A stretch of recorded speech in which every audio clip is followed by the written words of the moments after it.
यहाँ पर आपको अहम खबर देंगे। वजीर आजम इमरान खान के मुशीर इशरत हुसैन ओहदे से मुस्ताफी हो गए। वजीर आजम को अपना इस्तीफा भिजवा दिया है। दरख्वास्त की है कि 1 सितंबर से मेरा इस्तीफा कबूल किया जाए। डॉक्टर इशरत हुसैन की जानिब से मौक़िफ़ अपनाया गया है।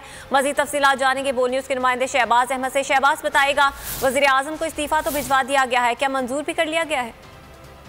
जी देखिए, अभी तक मंजूरी इसकी नहीं हुई है और गुज़िश्ता रोज बोल टीवी ने खबर ब्रेक की थी कि डॉक्टर इशरत हुसैन ने अपना इस्तीफा वज़ीर आज़म को भिजवा दिया है।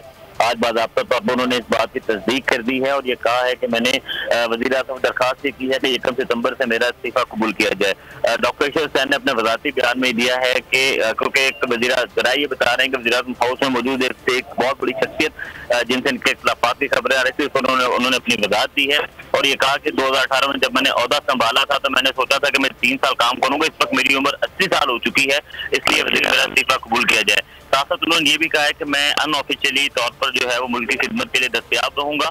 मुझे जो जिम्मेदारी वज़ीर आज़म ने सौंपी थी वो मैंने इदारा जाती इस्लाहात के लिए बहुत सारा काम किया है, वो काम मेरे सामने है। और साथ साथ उन्होंने अपनी वज़ाहत में भी कहा कि मैंने 57 साल जो है वो नौकरी की, इस वजह 15 साल सिविल सर्विस को दी है, वर्ल्ड बैंक में काम किया है।